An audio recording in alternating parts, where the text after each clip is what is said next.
can raise your hand. I will enable your mic, and then you can ask a question.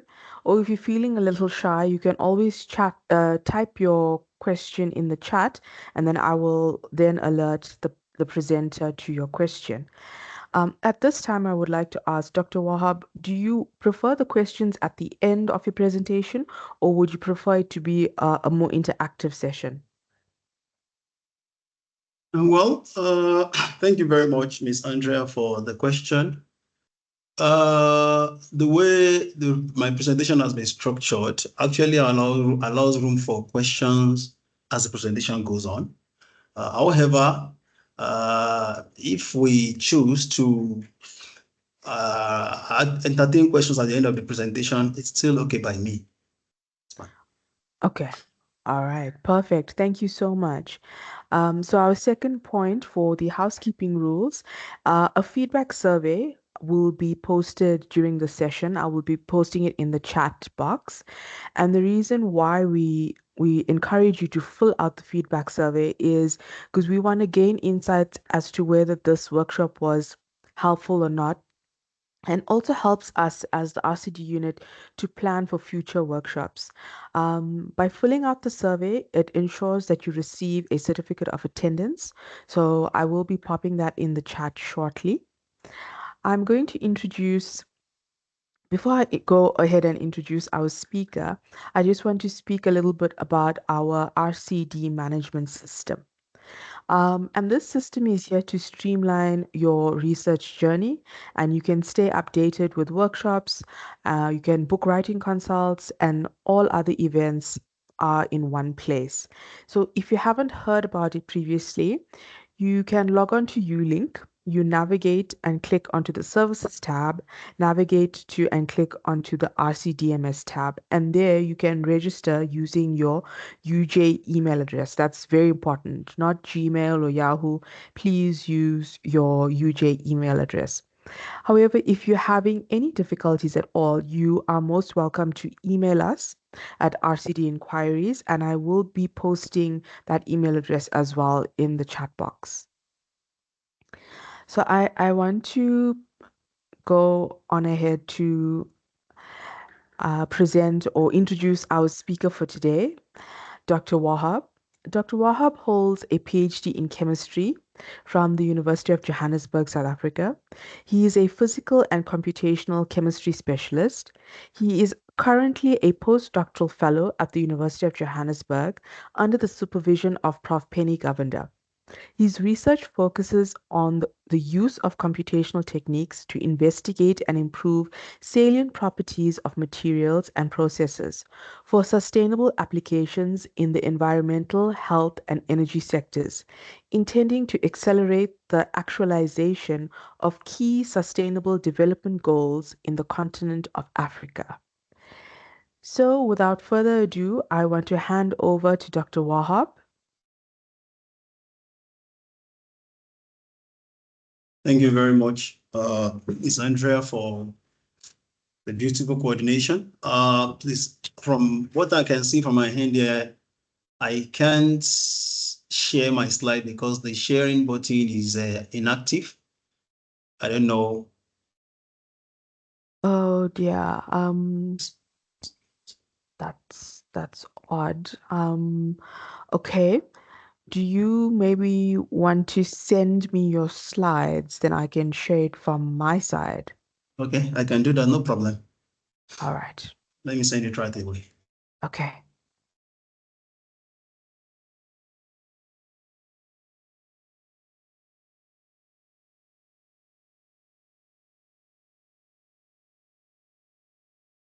Okay, while we're waiting for Dr. Wahab's presentation slides, I have put the feedback survey in the chat, so maybe you can have a look at that.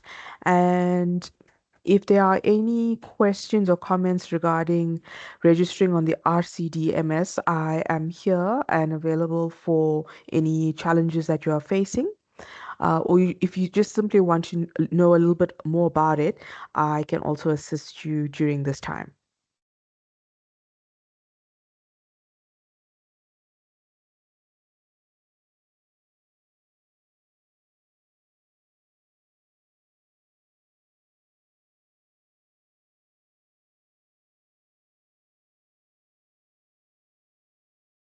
I've sent it through your email, Miss Andrea. All right, I'm just waiting for it on my end. I haven't seen anything as yet. Just waiting for it on my end.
Okay, perfect.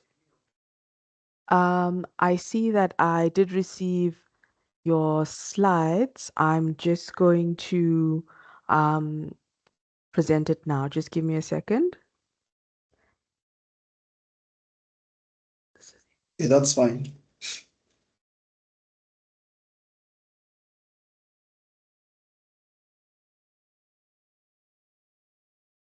Join.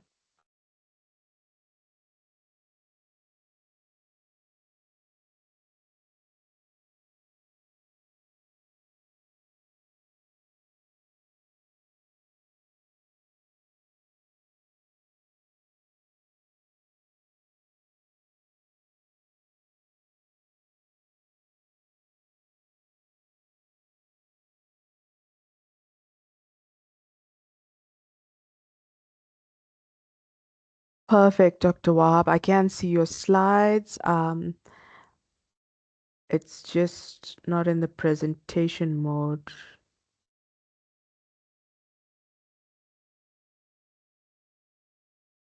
I think you've muted your mic,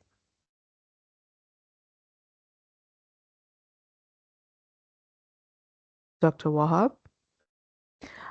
I can't hear him. Hello, I can hear you. Oh, okay. Now I can hear you. I'm saying that your slides, it's not in the presentation mode. Oh, okay, okay. Let me reshare then. Okay.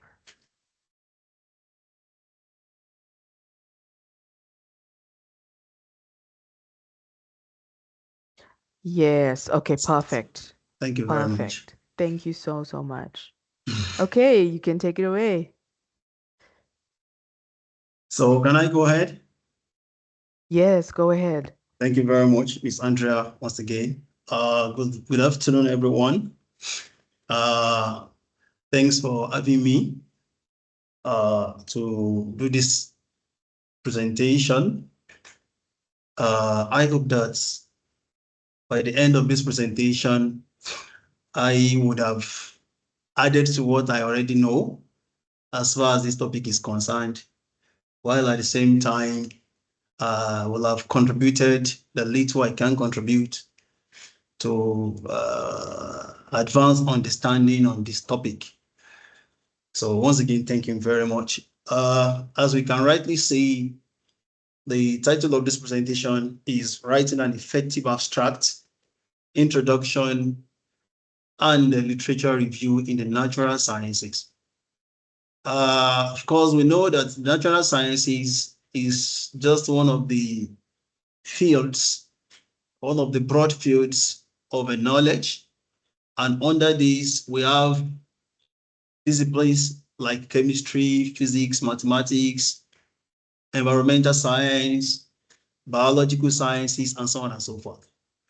So, looking at the topic, it is clear that what we are here to discuss is something relating to how these three components of a research paper or of a research write-up are written, okay, in the natural sciences, because there may be differences. Of course, there are differences from other fields, about how these three topics, how these three important components of a thesis or a research paper are constructed. So, however, this topic will be limited to natural sciences as we can see it. And as somebody who is from a chemical science background, and because of my presentation, I may be a bit biased towards the chemical science. So apologies for that. But I believe that with what have been put together in this presentation, it's actually cut across every other subfields within the natural sciences. So, however, there are any aspects that my presentation fails to cover. Our more experienced colleagues are here to also shed more light on that. So once again, thank you very much. Now, excuse me. Hello, sir. Okay, thanks. Now, this is my presentation outline. This presentation has been structured in 4 categories or 4 sections. The first section covers the abstract as one of the key components of the topic. The second one focuses on the introduction, and the third one focuses on the literature review section. And then we'll give room to general discussion on each and every of these aspects that will be discussed. To start with the abstract, of course, we know that an abstract is a very important component of a research write-up, of a research paper. It is a summary of an entire thesis or a research article or any other form of research paper. So the function of an abstract is to give readers a quick overview, a quick signal, indication as to whether the content, the entire work is relevant to the interest of the reader. So it gives readers a quick overview of the research for necessary decision of relevance, so that you don't have to read the entire work before you determine whether you will need such a paper or not. So by mere reading, looking at the abstract, you should be able to determine if such work is relevant to yours. Then from there, you can now consider it for selection. So because of this, for an abstract to be able to perform this function, then it is expected to provide key information such as purpose of the work, methods used for the work, the key findings from the work, and then the conclusion. Of course, under the conclusion, we can also talk about the significance, something like that. Now, so a reader must be able to have access to this information in brief manner, in a brief form, without necessarily reading through the entire write-up.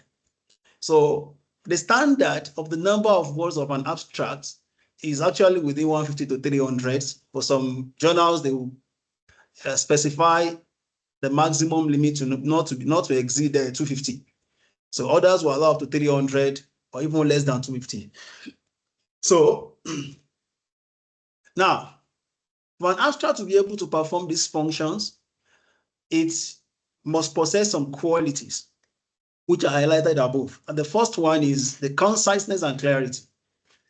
A good abstract must be concisely written. That is, it must not contain junks. It must not contain redundant information.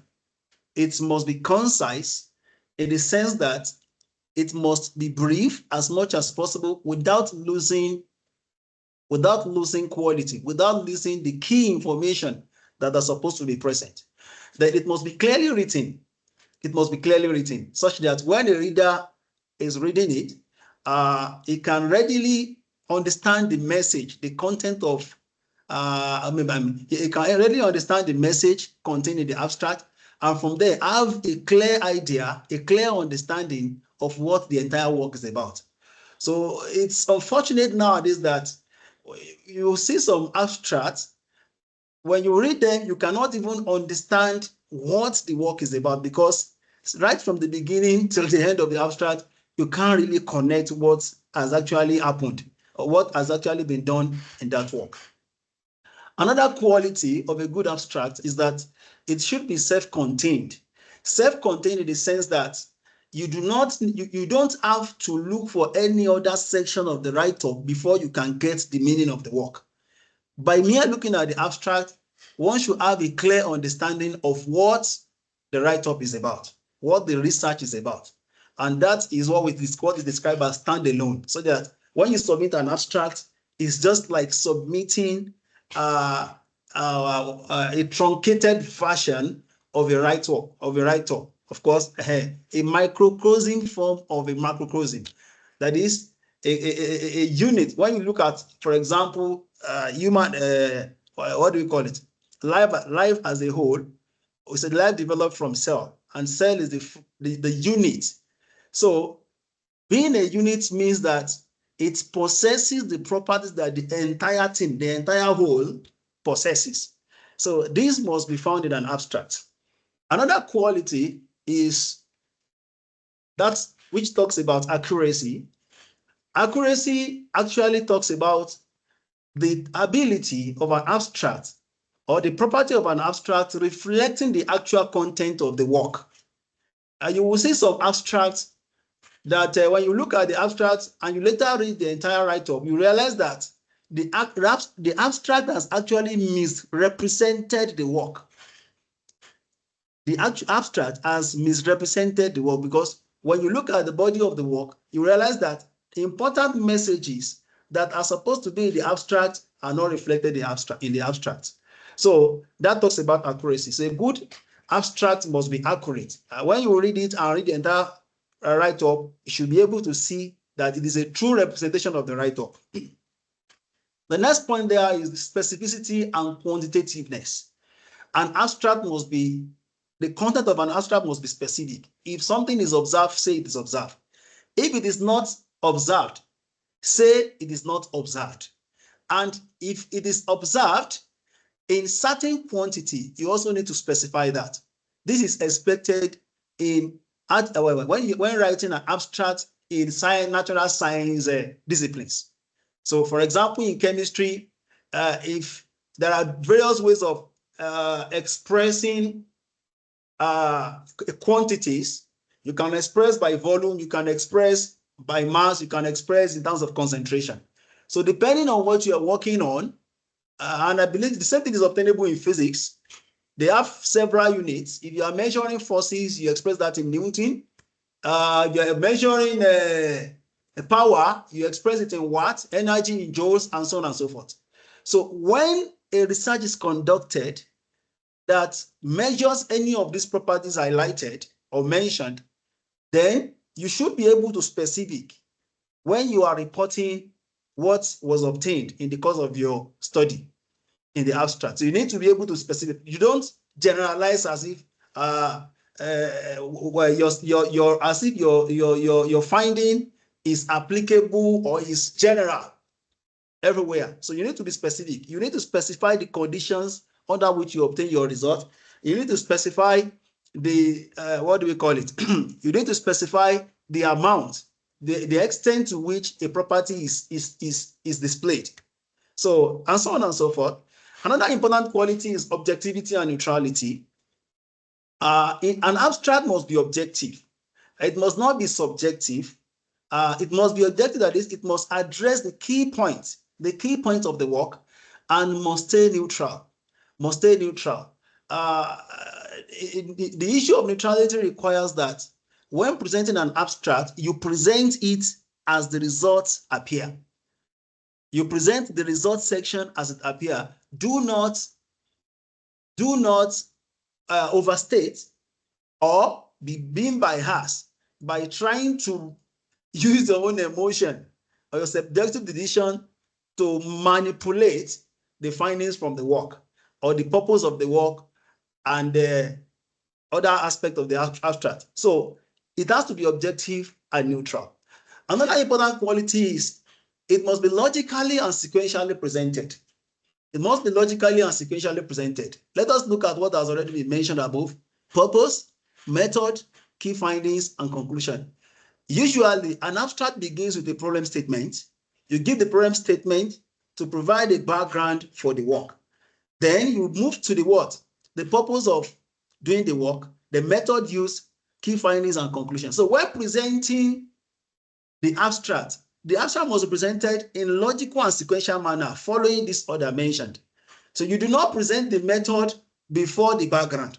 Neither should you present the result before the method. It has to be sequential. Now, structure of an abstract. There are 5 main components of an abstract. As we can see: background, purpose of research, method, result, and conclusion stroke implications.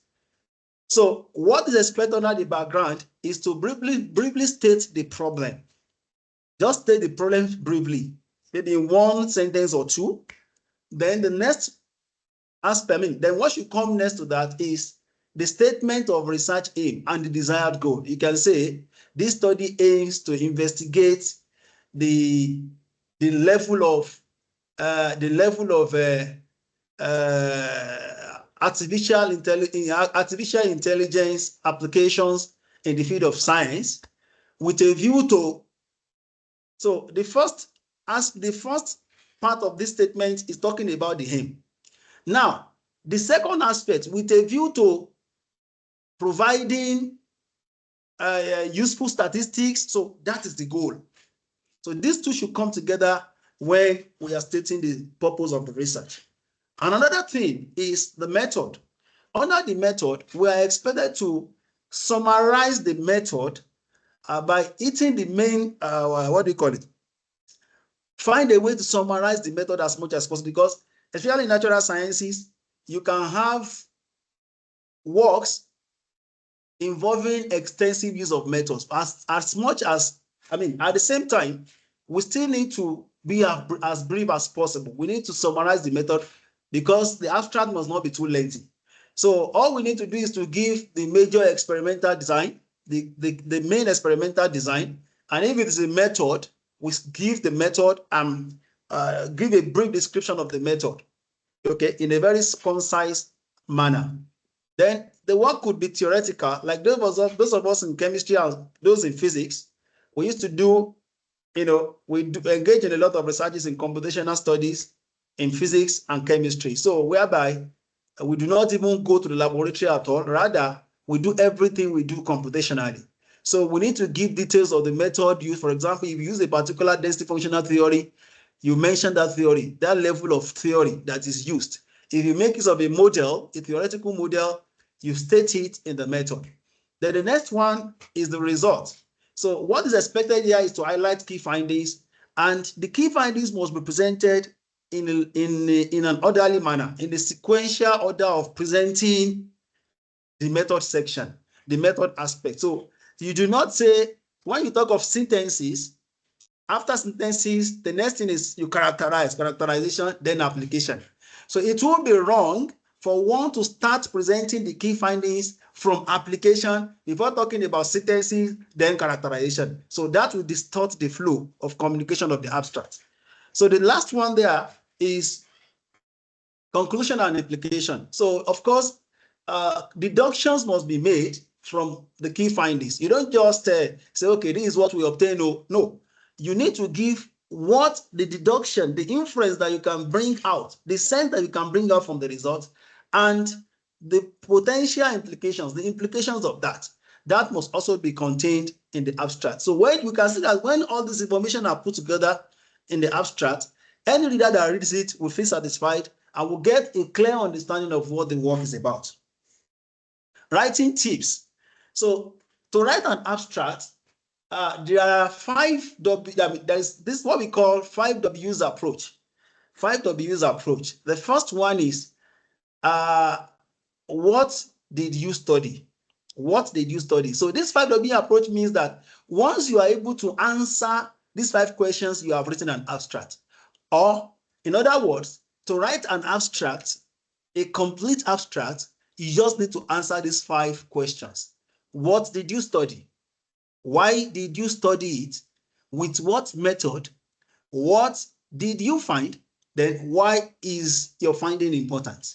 So once we are able to answer these 5 questions with all other attributes discussed previously, by that time we have already written an abstract, a good abstract.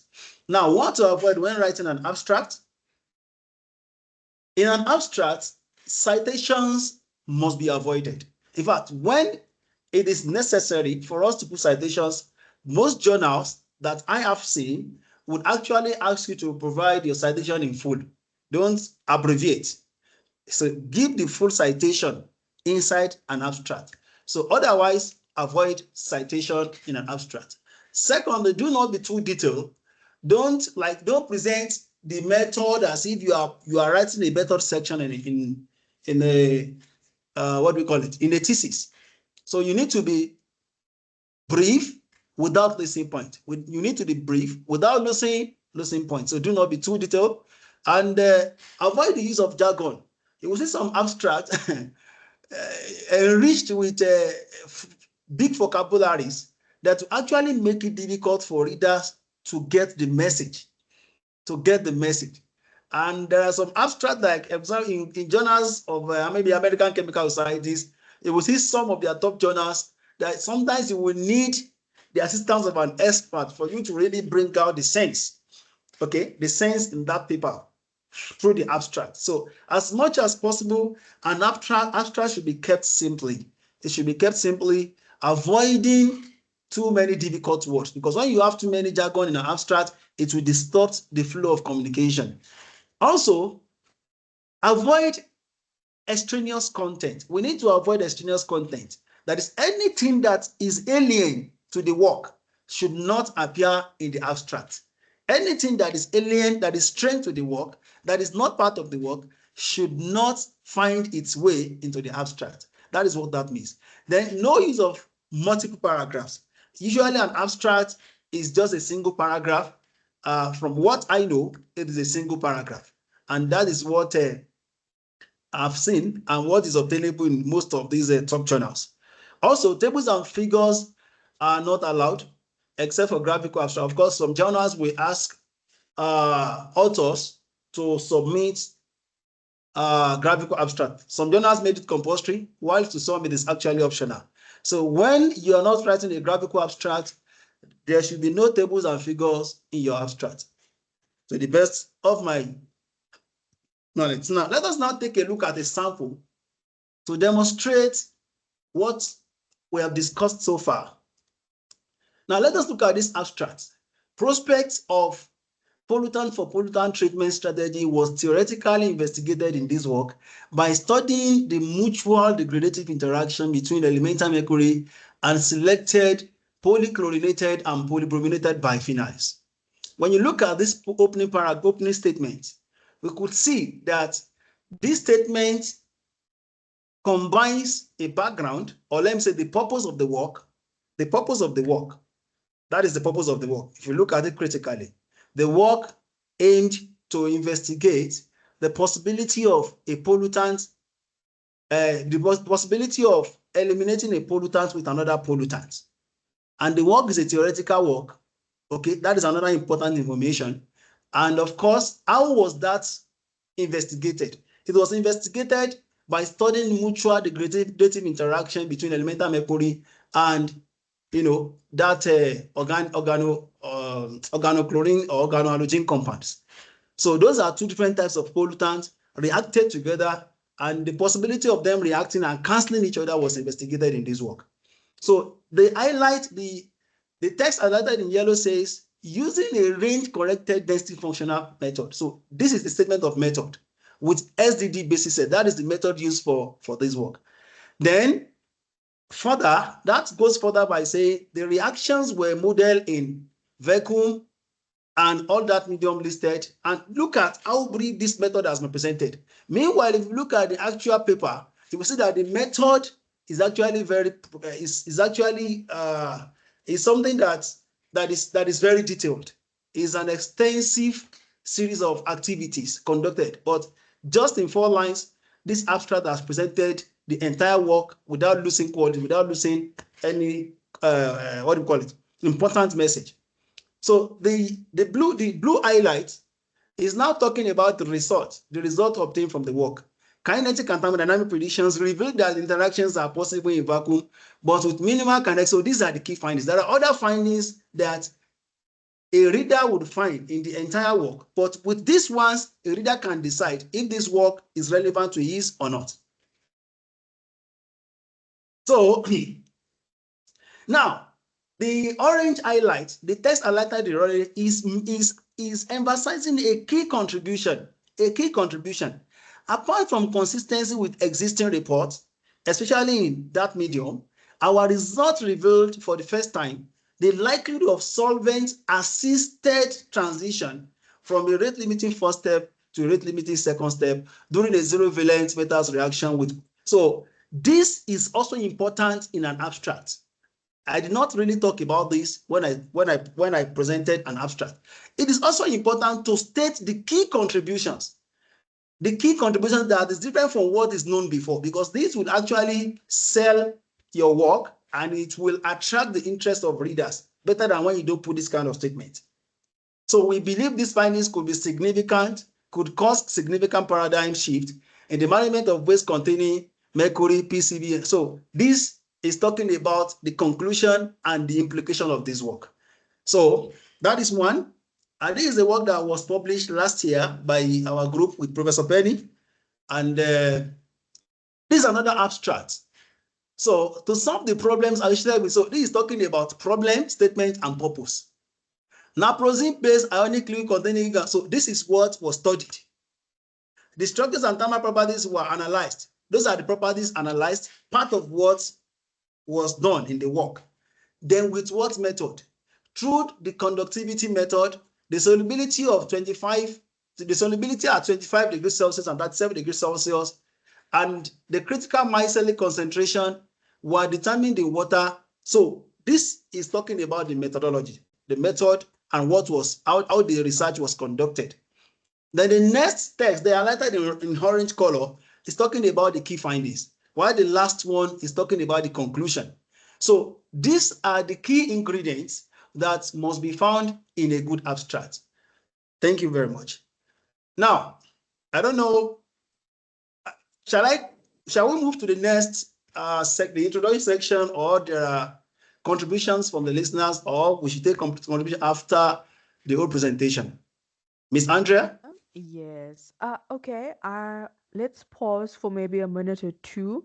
Okay. I just want to ask, is this section clear to everybody, or does somebody need more clarity? Do you have a question for this section of the presentation? You can raise your hand or unmute your mic, or you can basically put a question in the chat box. Is everybody okay? You can give me a virtual thumbs up if you are.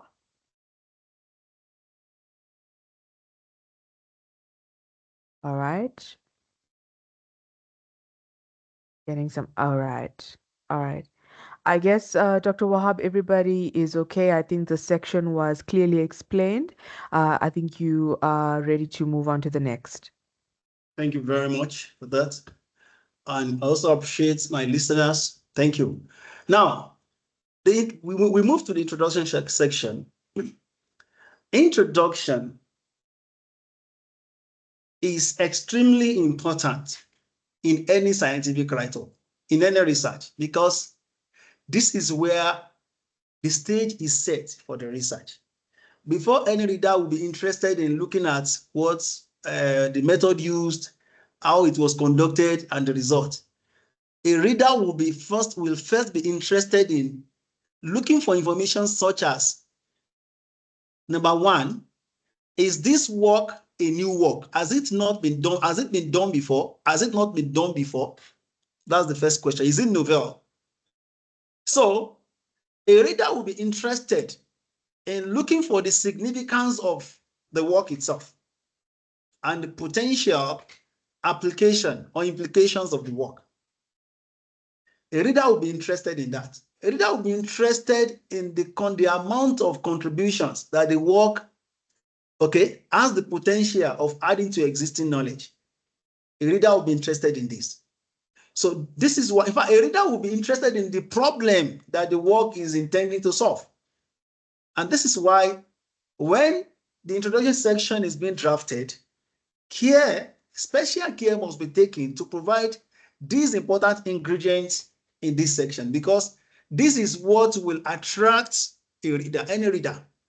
When it comes to publications, the issue of rejection, most times, in my opinion, stems from poorly written introductions.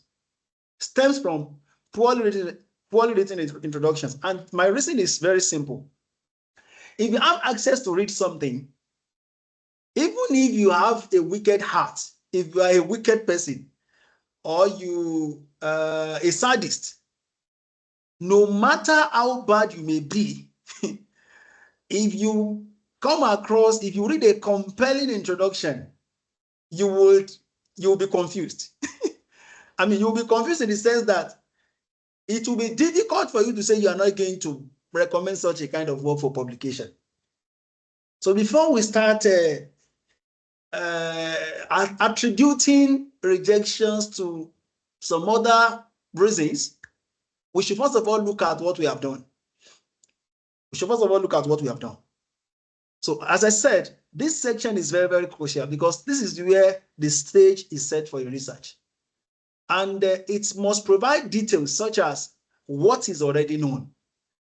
So when a reader sees what is known already, then what is unknown, then a reader can actually see what is being done. That is the new thing you want to add, what you are doing that is different from what is already known, among what is unknown. Okay, what you are focusing on, what your work is focusing on, among what is unknown, but different from what is already known. So, and why you have to do that kind of work is also important. Why you have to do that kind of work is also important. That is there a problem that this work is addressing, or this work is trying to address? So you need to motivate for the work under the introduction section. You need to state clearly why the work is very, very important, is of paramount importance, and why it should be taken seriously. And you also talk about the potential applications within short term and long terms. Now, it must provide context that enables readers to understand the purpose and significance of the research. So this information must be present in an introduction section. Now, when you now talk of introduction, the way introduction is written for a thesis is different from the way it is written for a research article. Of course, we can readily see, or we will agree that introduction of a research article is just a draft, or let me say an extraction of that of a thesis. In the case of a thesis, an introduction section is presented in a more detailed manner. It has to be more detailed. Unlike that of research article. When you talk about research article, it is less detailed compared to that of the thesis. It does not mean that it must not be presented in a detailed form, but it will be detailed, but not as detailed as that of the thesis. And we shall see why shortly. Now, also, in the case of a thesis, the introduction section is usually separated from the literature review section. It is separate. You do have a different section on literature review in thesis. Then you have a section separately named introduction. But when you talk of journal articles, you have a single section that combines, that is called introduction. But in that introduction, there will be what? A component of it will be the literature review for that work. So it's just a single section that is now partitioned in paragraphs.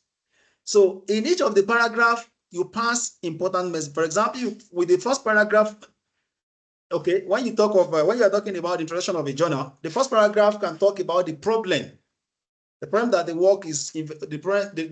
work is trying to address. Then the second paragraph can talk about the aim and objective. Then the third one can talk about previous works done, previous work that have been done. And that is where you now give, literature review in chronological manner, progressing from the oldest one to the newest one. So there must be connectivity between the latest work in that field or on that topic and what you are going to do. There must be connection between them. There must be connection between them. Because that is where you are expected to discuss or state discrepancies in existing work, or some misunderstandings that have been passed, that has been caused by existing work, and what your work is now trying to do to address those challenges. And the third one, is the fact that the introduction of a thesis is divided into subsections. We are going to see those subsections shortly. In the case of an article, it is just a single paragraph. It's just a single section, a single section that is broken down into paragraphs. Now, let us look at the structure of an introduction for a thesis and an article. So, as we said earlier, in the case of a thesis, the introduction section is sectioned into subsections, is divided into subsections. And these are the subsections that you can have there. The first one is the general introduction to the topic. This is where the writer, maybe the master student or PhD student, gives a general area, the general knowledge in that area of knowledge, the general knowledge in that area of research. Okay, it gives a general introduction. So then the next one is, it also provides background. It provides appropriate context, okay, as well as summary of existing research, okay, that will connect with the general introduction of that topic. Okay, now the next one is statement of problem. That is the next subsection under introduction section for a thesis. Statement of problem, of course, that is understandable to everyone. Research questions, of course, this one is optional. In some natural science field, research questions are encouraged. But I think biology, things like environmental science. But in chemistry, it is allowed for us to use that question, but it's not something common. It's not something common, so it is optional anyway. It all depends on the nature of the work, the topic you are studying, and what needs to be done to make sure that you properly and sufficiently pass information, useful information to the readers after completing the work. So the next one there is aims and objective. Aim and objective. The aim is just a single statement. It should not be given in bullet form, a single statement. That is the aim of the work. So that is the aim of the work. Of course, it is preferable when stating the aim to use conjunction instead of putting full stop and starting another sentence. As much as possible, we should try to construct the aim of the work in a way that it will only be a single sentence as much as possible, except if we have to use more than one sentence. So it's expected to state the long and the short-term goals of the research, and the research objectives comes after that. And in the case of research objectives, some key attributes must be put in mind, which is what we call it, expressed as SMART. The word SMART means when stating the research objectives, it must be specific. We should avoid being too general or using vague terms when stating the objective. It must be specific. For example, you can say, by the end of this research, by the end of, what do we call it? Specific objectives: to synthesize, to fabricate, to characterize. Verbs that can be measured, that are specific. If the objective has been achieved, you can clearly see if it has been achieved. But what's like to understand? This is too vague, because how do you measure understanding when it comes to objective? To know, it's too vague. It has to be specific and measurable. It has to be measurable. For example, if you say to to synthesize, that is being specific. Then measurable, what is the yield of the product obtained in the course of the synthesis? Okay, maybe did you synthesize it in small amounts, or you synthesize it in large quantity? So it has to be measured. It's something that you should be able to say, okay, oh, yes, you have achieved this objective, but to what extent have you been able to achieve it? That is measurability. That is measurability. So also, next to that, specific, measurable, specific, measurable, sorry, I'm trying to remember the third one. Okay, let's move to the first one, reproducible. It is something that should be reproducible. Any objective that is achieved should be reproducible. Okay, if you say you synthesize something using a method, then someone else should be able to use that same method and synthesize it. Okay, and the last one there is the time bound. By the time I remember the third one, I'm going to state it. Please forgive me for that. Pardon me for forgetting. So the last one is time bound. It must be time specific. It must be time specific. Okay, I can remember the third one is achievable, achievability. So an objective, okay, a statement of objective must be achievable. You cannot say you are going to do something that you know is not achievable. Okay, for example, for instance, if a researcher says anyway,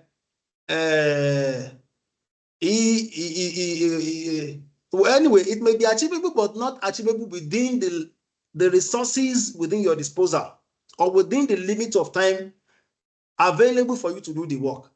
Like saying that you want to conduct a research and you want to determine the excuse me. Okay, now you want to determine the motion of a neutrinium, a subparticle in an atom. When you actually work in a laboratory that does not have what it takes to be able to do such kind of research. So achievability is very important. You don't state objective that is not achievable based on available circumstances, based on resources, based on funding. Okay, so you have to look at the funds available, you have to look at the facilities available, you have to look at the time available for the work before you state your objectives. These are very, very important. And the last one, as I said earlier, is time bound. Each and every objective must be connected to a particular time. You want to synthesize so within the first 3 months. Then I'm going to characterize in the next 5 months. Then the remaining months will be used for for photodegradation analysis, for example. Maybe you synthesize the material, you characterize it, then apply it. You subject it to certain application. So this must be time conscious. All these things must be time. You have to factor in time when you are drafting your objectives. So the next one, that is the significance of the study and justification. This aspect is also very, very important. This is where you discuss the significance of the work and justify why the work should be done or why you should be allowed to research that topic as a student. As a student, why you should be allowed to research that topic. This is where you talk about the importance of the expected result and motivate for the topic based on novelty. You need to let us know, you need to let readers know if this work has been done before or not. And when you're talking of novelty, it should be sufficiently novel, not just epileptic novelty. It should be convincingly novel. Convincingly novel. Somebody, for example, let me give us an instance. Let's say someone has worked on a sample, analyzed a sample, a water sample, then a soil sample taken in the same area. And you are now saying, okay, so person, author XYZ has actually worked on the soil sample in this area, on the soil sample in that area. Then now you want to work on the water sample in that same area. Any sensible scientist can actually extrapolate that whatever happens in the soil sample would definitely be connected to what happens in the water sample. So that kind of novelty is not convincing. We are talking of novelty that will attract the heart of any reader and say, yeah, this is a good work that can even be funded. So yes, the last aspect of a thesis introduction is the outline section. This is where the organization of the thesis is presented. That is how this thesis is organized in the chapters. So this section is where the information is provided. You can say, okay, chapter 1 of the thesis focuses on introduction, where so was discussed. Chapter 2 covers review of relevant literatures. Chapter 3 covers the method. So you put that under the outline of the thesis. This is also optional. Some institutions, they make it compulsory. For some institutions, it is optional. If you put it, you just use to beautify your work. Now, in the case of a journal, a quick difference between that of a thesis and a journal is the fact that in a journal, we don't usually put outline. We don't usually put outline. Okay? If it is not bad to put it, but when putting it, of course, we just need to make it maybe the last part of the last paragraph of the introduction in a research journal. In a journal article. So what we need to do there is just to say, you can say, okay, this work covers so thing. Okay, you can just talk about what was done in that work. So, but of course, otherwise, you can just stop at the last part of it, which is study significance. Tell us the significance of the work after you have talked about the background, the literature review, and the gaps. Gap is very, very important in journal article writing. It is it must be clearly stated. Because this is what editors and reviewers will first of all look for before they begin to dissipate their energy on even reading the work. They will quickly look at, is this work novel? And that is why when drafting the cover letter during manuscript submission, it is very important for authors to include statement of novelty. That is, identify the gap that your work is filling clearly.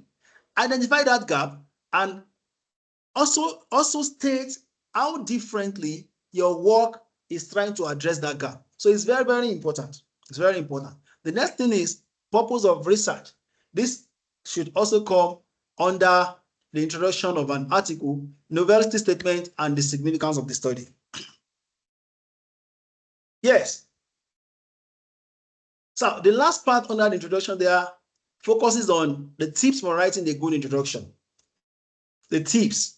Now, when we want to write an introduction, a good one, it's actually expected to start with the big picture.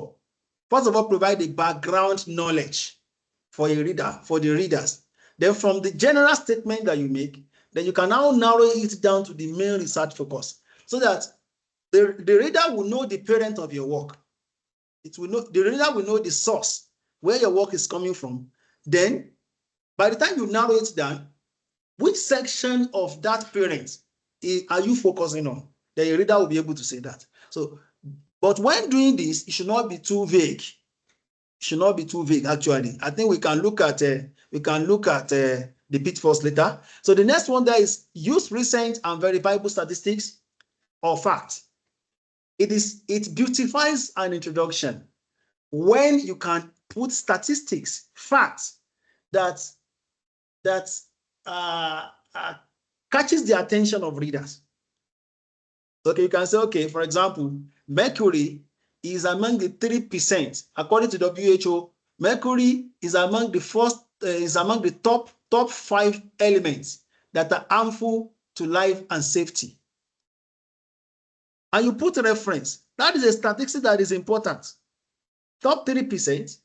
Any reader that sees that, definitely we need to take this type of pollutant seriously. Even before getting to the significance of the work, once you see statistics alone, you become frightened about 40-something% of mortality that took place in social year was as a result of exposure to certain elements. Anybody that sees that will be frightened. So then it then attracts the attention of potential investigators and say, okay, we also need to find a way to contribute to researches on this area. We need to find a way to address this challenge. That is when people will begin to look at what solutions have other previous authors suggested.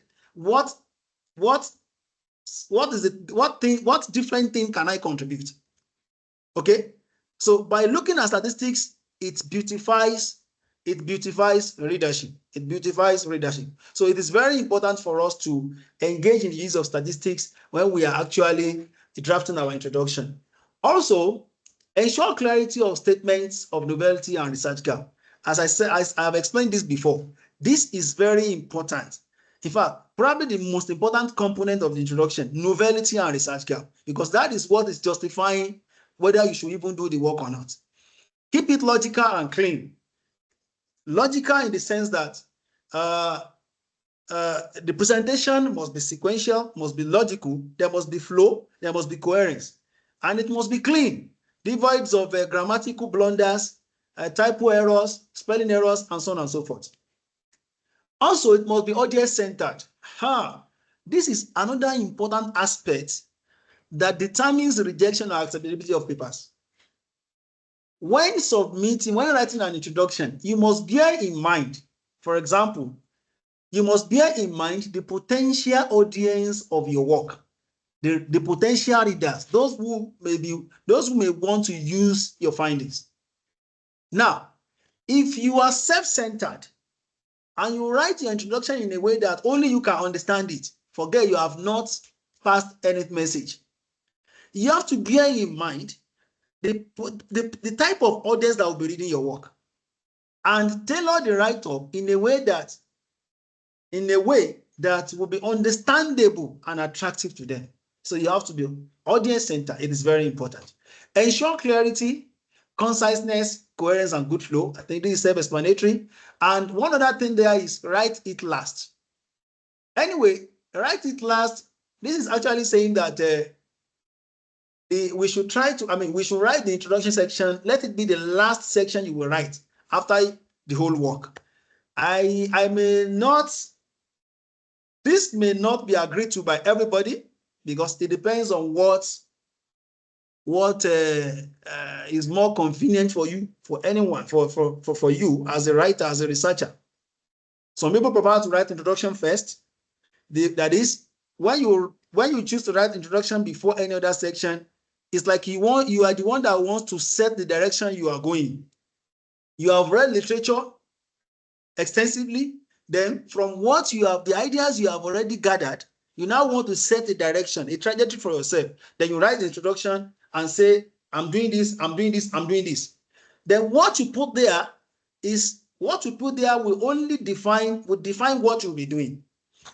But in natural science, it is possible that your expectations before research may no longer hold by the time the research has been conducted. That is why it is advisable to write the introduction last, or maybe you can actually produce a draft of it, but you still need to go back. You need to go back and make sure you update it by the time you have written the entire thing, because sometimes what you are expecting, you may get something different from that. So, and you must bear this in mind as a researcher. So write it last. It's actually encouraged to do that. But for me, as I said, it is not general. It depends on what works for everyone. Now, pitfalls to avoid when writing introduction. Being too vague and too broad. This should be avoided, actually. We should always go straight to the point. Hit the nail on the head. Hit the point. Don't perambulate. You have to be straight to the point when you are writing the introduction, and avoid the use of too many words. Minimize the number of words that you are going to be using to convey your message. It is very important. Also, we should avoid an introduction that lacks a clear gap. Make sure that the gap is clearly stated. Also, when you are writing an introduction section, avoid too much literature under the introduction section. Remember that in the case of a thesis, there is a separate section on literature review. So when you are now writing introduction, you should make sure that the literature you put, the literature review under the introduction section is not too much. It's not overly too much.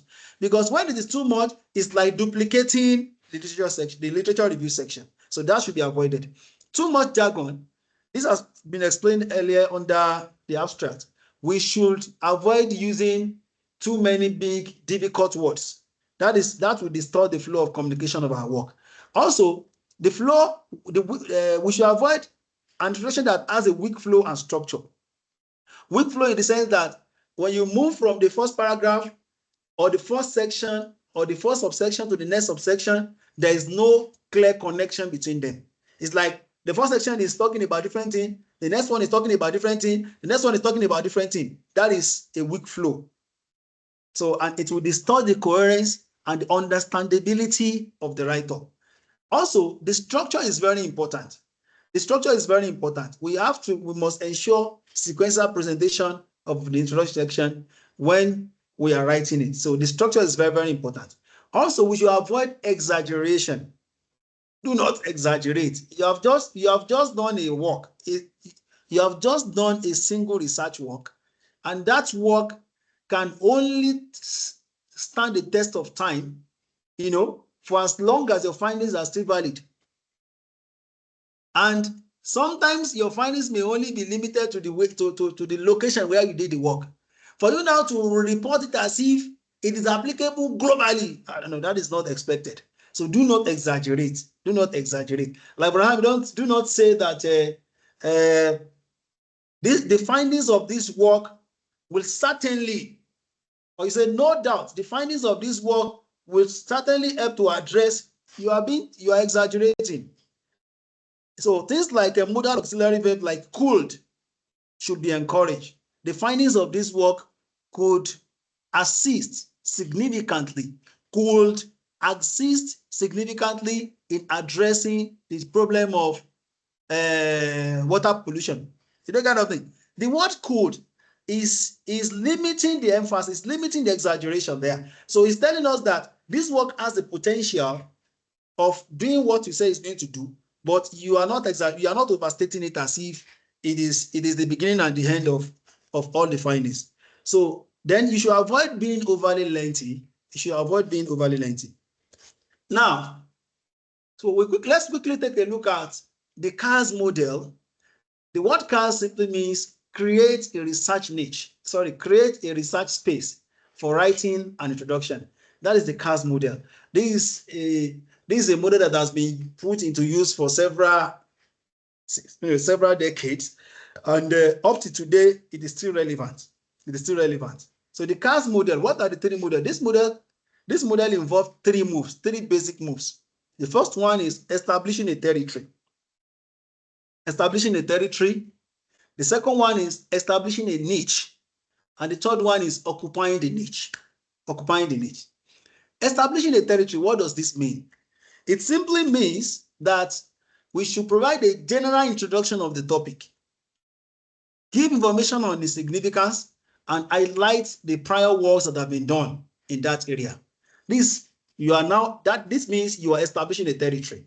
You give a general background knowledge, you discuss the significance, then what has been done. By that, you have built a territory for your work. So when doing this, phrases like recent studies have shown that should be used. Okay, can be used anyway. Phrases like there has been growing interest in the topic of blah blah blah XYZ has received considerable attention. So we will need phrases like this when we are establishing a territory for our write-up. So the second one there is establishing a niche. After establishing the territory, okay, just like buying a land. Okay, buying a land means you are acquiring a space. Without that space, there is no way you can build any building. You cannot even lay a foundation, not to talk of building a mansion or anything there. So you first of all need to acquire a territory. Acquisition of territory is what we discussed. Introducing the general topic, discuss the significance of the topic, and highlight prior research. Then after that, you can now think of building your own on that territory. And that has to do with establishing a niche. How do you do this? You do this by indicating gaps. You do this by indicating gaps. You give clear statement of the gaps, problem, contradiction, limitations that are available in existing research. You should also show that previous studies are limited or inconclusive or missing something that you feel is very important. Like recently, I did something like that. A work has been done by some authors, and I realized that something was left out in that work that is very important to advance knowledge in that area. Because without that information, potential investigators would find it difficult to really know why they should include something or not include it. So I decided to repeat a similar study while factoring in some of the things that they missed out. And it is enough as contributions. So the next thing is you also need to pose a research question or hypothesis. Use phrases like, however, previous studies have failed to, despite these findings, little is known about. To date, no studies have investigated. When you use this type of work, you are now establishing your own niche that you now want to occupy. So occupying the niche requires that you describe how your work can help to address the existing gap. Okay? You also need to outline the purpose and state your research question as well as objective clearly. So phrases that can be used under this are phrases like, this study aims to, the present research investigate, in this paper we explore, the present study seeks to, and so on and so forth. So this has to do with the three major moves that you must make when you are applying the CAS model for writing an introduction. Let us now look at the illustration. Move 1. Climate change has emerged as a central concern in environmental policy over the last 2 decades. Numerous studies have examined the role of carbon emission in global warming. So when you look at the first statement, that is a general statement. The second one is talking about the fact that there are previous works in that area. People have researched in that area before. And with that, you have actually established a territory. The second move that you need to make is there has been limited amount of things like, you want to establish the niche now. There has been limited attention paid to the impact of regional transportation policy on carbon reduction. You are now establishing a niche. You are trying to create a space for yourself so that you can fit into that space. Okay, you are trying to provide information that will justify why you are doing what you want to do. So therefore, this paper addresses this gap by analyzing the effectiveness of public transit investment in reducing urban carbon emission in 3 South African cities. So this last statement is occupying what? Occupying the already established niche.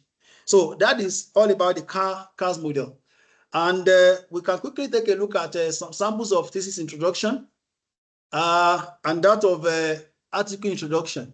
So the first statement, to avoid repetition, you can clearly see that that statement is talking about the background of the work and providing context for it, general information, background, context, and that is what you can see in that first statement. The second statement, which is highlighted in yellow, I'm talking of the sample of a thesis introduction now. So it's talking about a brief introduction, a brief literature review. Recent studies have highlighted the alarming accumulation of microplastic in marine environment. So the next one there, which is highlighted in orange color, is talking about the gap, what is yet to be filled, or the limitation in existing, or the loophole, the gap in existing knowledge. However, while the physical presence of microplastic in marine life is well documented, the broader ecological impacts, particularly at the community and ecosystem level, remain poorly understood. So that is the problem that has been clearly stated now under the introduction. So it is very important for us to make sure that all these things are part of our introduction. So then following that is the aim of the work, which is highlighted in blue, and then the research question. The research seeks to answer the following question. So to address these questions, control laboratory experiment and field. So this is the method used. This is the method used, right? And then the significance of doing this work. The findings of this research will contribute to a deeper understanding of how microbial pollution influences to the end of that. So the last statement there is talking about the outline of the thesis. And this is a key difference between the thesis introduction and that of an article, because we can see the thesis is structured as follows. Chapter 2 reviews this, chapter 3 does that, chapter 4, and so on and so forth. Now let's look at the sample of an article intro. We can see that almost what we got in the case of the thesis, we can actually liken it to what we have in the article, except that in the case of the article intro, we do not have an outline. We do not have an outline. And also, if you look at what do we call it? If you look at the literature review section printed in yellow, and in recent years, medicinal plants have gained attention as promising source of novel antimicrobial agent. So this is still what do we call it? This is trying to tell us the current state of affairs as far as this topic is concerned. So many plants produce all that. So the two samples are actually, they have things in common. They have some things in common, except that in the case of an article introduction, it contains everything without sectioning it. But in the case of an intro for a thesis, we just bring them together like this. All the things that we wrote together for intro of a thesis should actually appear under a different section. We have a section under background, a different section for aim and objective, another one for justification, another one for expected contribution to knowledge, another one for the outline of thesis. So those are the two examples. So the last part of this presentation is the literature review. I don't know if there are questions that we need to discuss before moving to this section, or I should proceed. Okay, we can just pause here for a minute or two. Okay. Colleagues, is this section clear, or do you need some clarity? Are you okay? You can give me a thumbs up.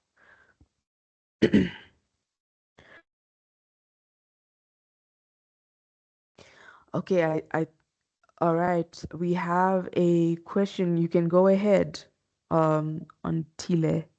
Okay. Yes, you can unmute and speak. Go ahead. Good afternoon, everyone. Am I audible? Yes, we can hear you. Okay, thank you, Doctor, for the introduction section. There was a part you mentioned where you were talking about the workflow and that the introduction should have a flow and we shouldn't be talking about different things. So my question is, what if, say, for example, your research is based on cells, right?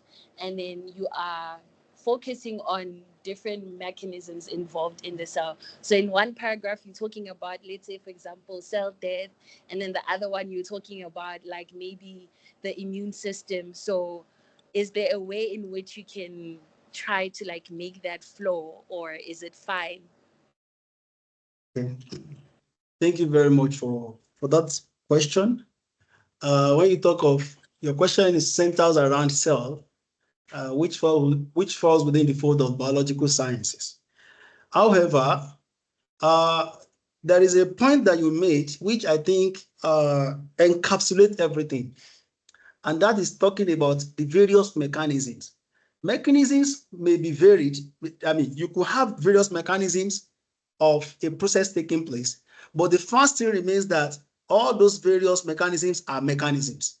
So all you need to do there is just you need to study the process properly, okay, and arrange your mechanism in a way that, for example, let's look at let us look at the heart, for example. We all know the various components of the heart. We know the different parts of the heart and their function. We know the functions that are dependent on other functions. So all you need to do is to identify the dependent mechanisms and the independent mechanisms. If some mechanisms are dependent on others, then it is better for you to discuss the independent ones before now talking about the dependent ones. because you cannot clearly explain how the dependent ones are dependent and what makes them to be dependent without talking about what they are dependent on. I don't know if this analogy tries to address your question. So as long as it's still about mechanism, you just need to carefully study it, which one should come first, which one should come last, so that when you are presenting your discussion, when you are discussing it, the communication flow will not be distorted. You will not say that something died some 6 years ago and later you saw it at the Johannesburg Central Market yesterday. You know, that one will, any reader will say, what is happening here? so that is the point we are trying to say when we talk about the issue of flow in your writing as well as coherence. I don't know if I've satisfactorily answered that question. Yes, you did. It actually makes sense. Thank you so much. And I also had another question where you were talking about the audience and that we shouldn't be selfish and that our work should be basically be able to be understood by other people. So Yes. the thing is, I wanted to know, so say for example with chemistry, right? Obviously there are certain things or certain terms where like only scientists would be able to understand, like general people wouldn't be able to understand terms like that. So is it fine, or should like the work be understood by everybody? Okay, that is a very beautiful question, and I will tell you a short story that is related to that. During my PhD at University of Johannesburg, precisely in 2018, I participated in a conference organized by UJ and ESCOM. And the work as a computational chemist, I'm actually a computational chemist by research. So all I do is computation. I don't even use my hand to touch any chemical. I don't go to the lab. And I'm proud to say that anywhere. So, so when I was presenting my work, one of the evaluators asked me a question. Because what I presented is a fully computational work. So the person just said, this work that I have done, he wanted me to present the work to him as though I'm presenting to his grandmother, who has not even gone to any science class, except that maybe the person can understand my language. That will I be able to do that? That's a challenging question, because my field is a specialized field. There are terminologies that you need to use for that would adequately explain or capture what you want to pass. And if you try to use some synonyms, you may end up watering down the meaning of that word or the strength of the word. So it's challenging. So what I did is I just forgot that presentation, and I told him what I did, the reason, the problem in clear terms. And that was how I won the first place prize in that conference in 2018. Your ability to present difficult concepts is what even qualifies you as a good teacher. I'm someone from an education background, chemistry education. So I do not believe in presenting something in a manner that listeners will not even understand it. And it has to be intrinsic of you as an academic. Any message that you pass, anything that you teach, and students are squeezing their faces, or audience or listeners cannot even get your point, then you need to go back home and redo your work. I do not believe that there is a research that cannot be simply communicated. I only believe that if it is difficult to convey a research, to present a research, to explain it in simple terms, then it is a deficiency. It is more of a deficiency on the part of the author, because language are just tool for us. Languages are a tool. It is left for us to use language to the best satisfaction. It is left to us to use language, in the best way that will produce the intended result. So I believe, yes, there are some terminologies in fields that it is only expertise that can actually understand. But when you are sending your work to an audience that are full of experts, you can use those terminologies. You can enrich your work those terminologies because that will beautify the work more. You may end up boring them with too many, you may end up boring them with your write-up if you try to do things differently. But if you are sending your work to an audience, okay, that does not comprise of experts, then you have to bear that in mind and ensure that you present it to them in a way that they will understand your write-up in clear terms. So, and this is, of course, this is what the academic field itself entails. You have to be dynamic. You have to be dynamic. You have to learn different ways of doing things depending on circumstances. I don't know if I've answered your question. Thank you. Yes, Doctor. Thank you so much. I'm grateful. Thank You're you. welcome. Thank you. All right, Dr. Wahab, I think you can move on to your next section for your presentation. I just want to kindly remind you that the session does end at 3. So, yeah, No let's try. problem. What we have left is actually not much. And it's just, so we are moving to the literature review now. Literature review is just a critical and chronological account of existing research on a topic. It's as simple as that. It is critical in the sense that after surveying existing literature, you survey them. You don't just document them after surveying. You need to critically analyze them and bring out senses from them. You need to bring out the sense from them. Then, in the course of presenting them, it should be chronologically presented, starting from the most obsolete to the newest. Also, this section contains what is already known, where disagreement exists, what gap exists, and how the current work will build on what? On the existing knowledge. So these are the most important information that must be present in the literature review. Then, this literature review, the main purpose that it serves is that it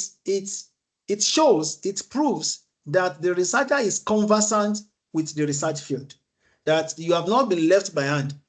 Like when you are talking of you are writing a paper, then your own latest knowledge on that topic is something that actually took place in 2015 or 2020, when there have been recent advancements on that area as at 2025. So that literature review shows the level of acquaintance of a researcher with his field. Yes. So it has the following attributes: clear purpose and focus, detailed coverage, critical analysis. It should be well organized, well synthesized ideas. It should clearly identify gaps. Then balanced viewpoint. This balanced viewpoint is very important. Sometimes when you have different literature, different works that have been reported by authors, and you want to put them in your work, so you should avoid being biased toward any of them. Give all their findings equal representation in your work. Do not say this one is better than this, or this one is correct, this one is wrong. Document what each and every author groups have found out on that topic, and let your own finding now decide its own direction. Whether your finding is strengthening one of the findings and nullifying the other one.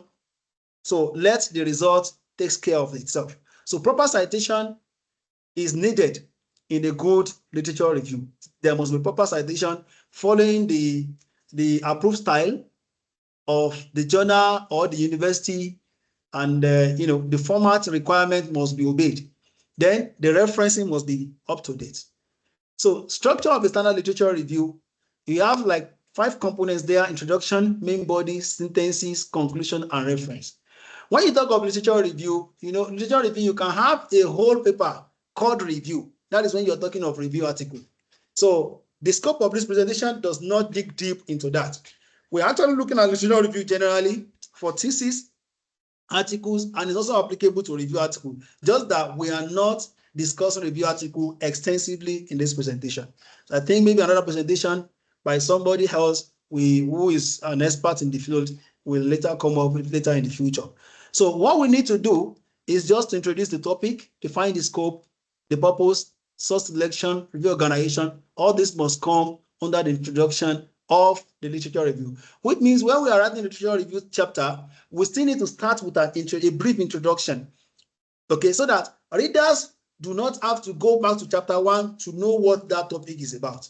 That is just the essence of that, first component, introduction. Then the main body should be organized into section, depending on what your literature review is talking about. You organize the section. If you're talking about, let's say you are reviewing methods for carrying out certain experiments, you document the methods, then put them into section. You can, maybe method can be physical method, chemical method, mechanical method, physical chemical method, and so on and so forth. So it should be sectioned. It should show areas where there is agreement, areas where there is disagreement, emerging trends. It should also reveal the strengths and weaknesses of different approaches that you can follow, okay, as far as that topic is concerned. Then, an important aspect of literature review, which I explained earlier, is that you must be able to synthesize important information from a literature review. Don't just say, author so conducted so. Another author so did so. So was done by this. You are just reporting what people have done. And this did this, another one did this. You need to bring out the sense, okay? The important information you obtain from the work that they did. It is part of literature review.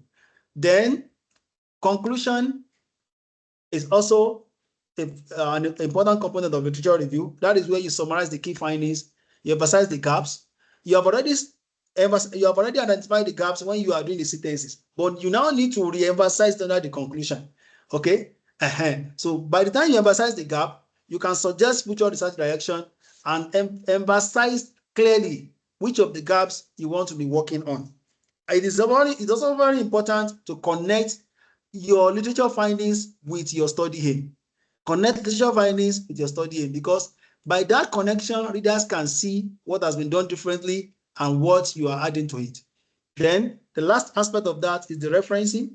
Of course, you must list all the references that is cited following the specified or the approved format. So writing tips.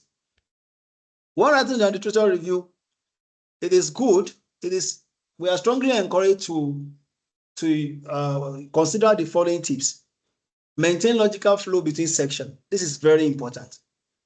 Be critical, not just descriptive. Keep research questions in mind throughout. Whenever you are doing a literature review, always remember your research question. What are you trying to find out? Because that will continue to streamline the depth of your literature survey. It will streamline it. You will know what you need and what you don't need. Summarize complex information using tables, charts, and use reliable sources. Yes. Avoid citing, because it's possible that all these predatory journals or journals that just found their way into the air, they just get access to the global community, which do not really contain any insignificant information. You also need to look at who are the stakeholders in that field, who are the key authors in that area. So reliable source is very important. Let me give us an example. There is a professor here in South Africa. That's a professor, I think Professor E. Benso, is an expert in corrosion study. He has been doing that work for years. So if you now want to cite a work on corrosion study, the moment you see his name, your mind will be at rest that, okay, this is an authority in this field. Okay, unlike somebody who is alien to that field and is making claims that are questionable, So also ensure proper documentation of sources, so that by the time you want to do your referencing, you will not have to be looking for your references up and down. Maintain academic tone. Avoid unjustified personal opinions. This is also very important. Revise and proofread. So all those tips are essential when we are writing a literature review. What are the things to avoid? Let us avoid lack of focus, lack of clear gap. Be descriptive instead of being descriptive instead of being critical. I've explained that earlier, that we should be critical of the literature review. Do not just narrate what somebody has done. Poor organization. which leads to lack of flow. We should avoid that. We should also avoid over-relying on outdated sources. Yes, there are some findings that are very important. They are integral to a topic. Okay. However, except that the findings are still valid up to date, we should avoid relying on outdated works. We should avoid that. We should actually avoid that. So do not ignore recent works, because this is very, very important. Then avoid being biased. Plagiarism and poor referencing are things that will also affect the quality of our literature review. Then avoid too many direct quotations. Let's say in the first paragraph, you quoted what somebody said in quotation mark. A few lines later, another quotation. Few lines later, another quotation. Why do you have to do this work? Why not just completely lift what people have done, what those people have done? So too many quotations belittles a work. It means you do not really have your mind does not sufficiently original in terms of coming up with ideas, in terms of idea conceptualization. So you should not over rely on quotation to support what you are saying or what you are writing. So this is an example of a literature review. I don't think we need to give ourselves more problem on that. Based on what we have explained so far, I believe our presentations are interconnected. By now, we will have seen how, and we will have been reminded on how an abstract should be written, a literature review, and an introduction as well as a literature review. So now I would like to pause my presentation now and give room to general discussion. People can contribute. People can correct me. They can also add to what I probably have limited knowledge on based on the presentation. Thank you. Thank you so much, Dr. Wahab, for that comprehensive and insightful presentation. We really do appreciate it. Thank you for supporting the RCD unit. Like Dr. Wahab said, we are now opening the floor to an open discussion. If there are things that you're unclear about, if there's sections that you're unclear about, please feel free to unmute your mic and ask your question, or you can type your question in the chat box, and yeah, we are going to do our best to assist you.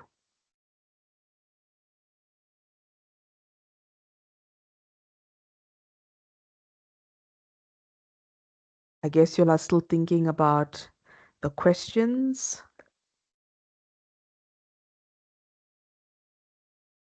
All right, Dr. Wahab, Yes. I just wanted to ask, do you often find it, I know you did, reiterate the story about the guy wanting you to explain your presentation, Yes. like, explaining to his grant.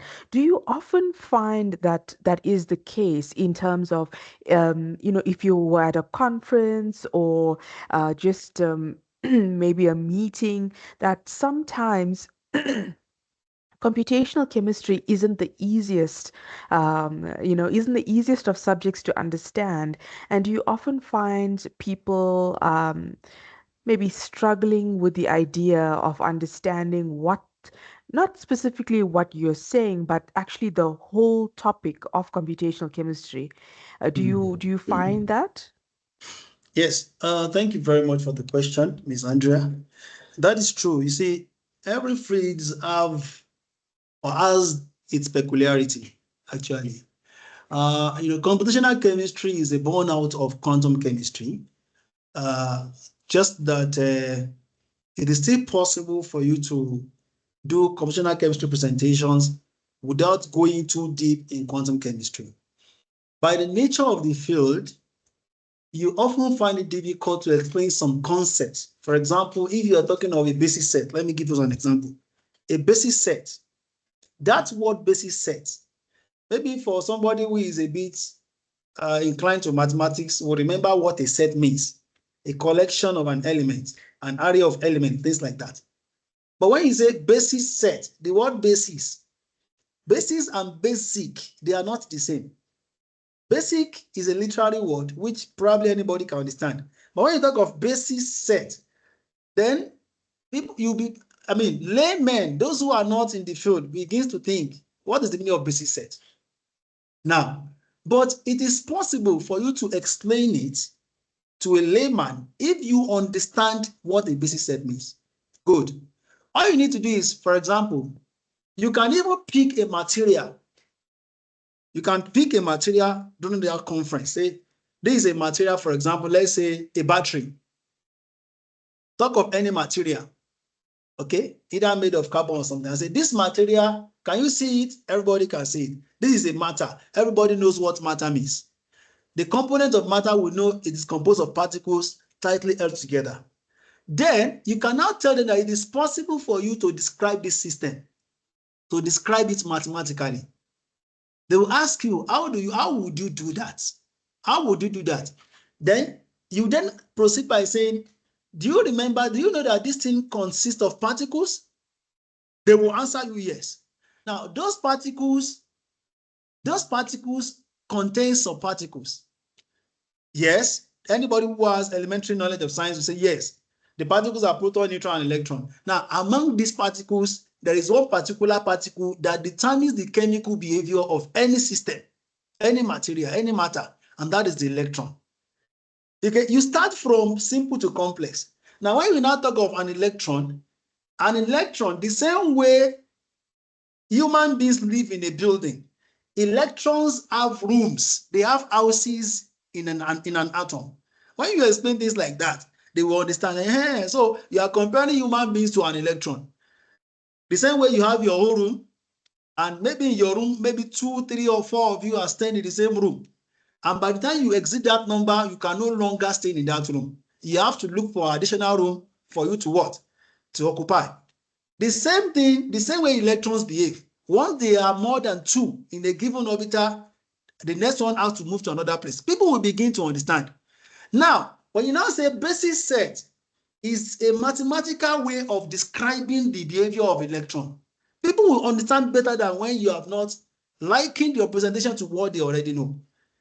I don't know if you understand my point. So they may not understand the mathematical terms, but they will have an idea of what you are trying to say.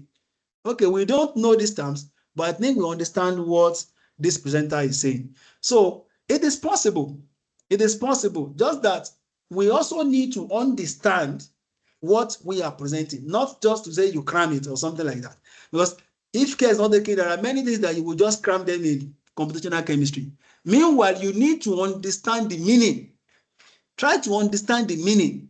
And the reason is because the experts in the field, those who develop the field, are not from the African soil. They are from places where they understand the language. When they say something, it is clear to the actors in the field. But for people like us who came to join the group later, so we need to find a way to now explain what is difficult, which they find easy. We need to find a way to simplify it so that people in our own place, in our own location, in our continent, can be able to understand it. So it is possible. It all depends on how much you understand it, the concept itself. Thank you. Thank you so much, Dr. Wahab. So I am opening up the floor. Is there any other questions, or is there something you maybe need clarity on? Now is the time. Okay, I guess Dr. Wahab, you've done a fantastic job because I think the content was quite clear and well explained. Um, okay. Lerato has a question directed to RCD.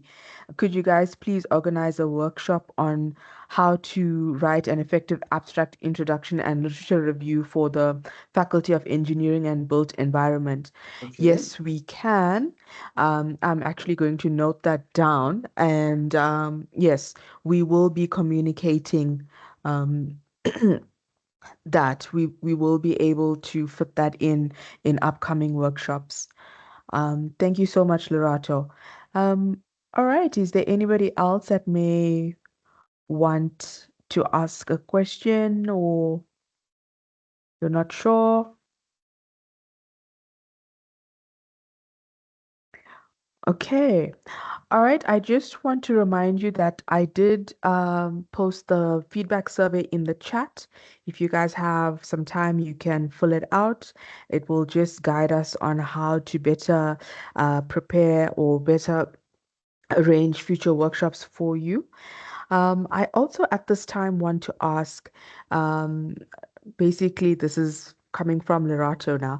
I want to ask, what other topics would you like the RCD to cover in terms of workshops? Because remember that you are not alone in your postgraduate journey. The RCD is here to support you every step of the way. So if you feel like there is a workshop that you haven't seen on our schedule and that you want to be included, now is the time to alert us, let us know, so that going forward we can include those topics.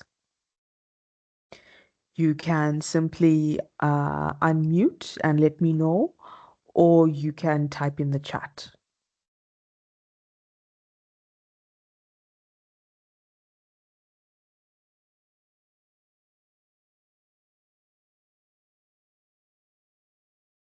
Okay. All right. If nothing, okay, until okay. There's a participant who says that we should have a workshop on how to write discussions. That is well noted. Thank you so much for that suggestion. We will definitely be looking into that. All right. Is there anything else from anybody? Yes, Miss Andrea, I Yes. have a suggestion which I believe the RCD should include in the program, and that has to Yes. do with how to write a, an attractive research grant. Oh, yes. Yes, I agree. We need money. Yes. No, I completely agree. So, Perfect. That's a great suggestion. Um, yeah. All right. Anybody else want to say anything else? Any other suggestion? Or you guys are good? Okay. If anything comes to mind after the session, because I know I put you all a bit on the spot, you feel free to email us. I did pop our email address in the chat. So you can also just email us your suggestions. We will definitely have a look at them and it will help us better prepare for future workshops. If that is all, if there's no further questions, I would like to thank the attendees for your time and your effort in attending the session. More specifically, I would like to thank our presenter, Dr. Wahab. Thank you so much for your time and your effort and your support to the RCD. We really do appreciate it.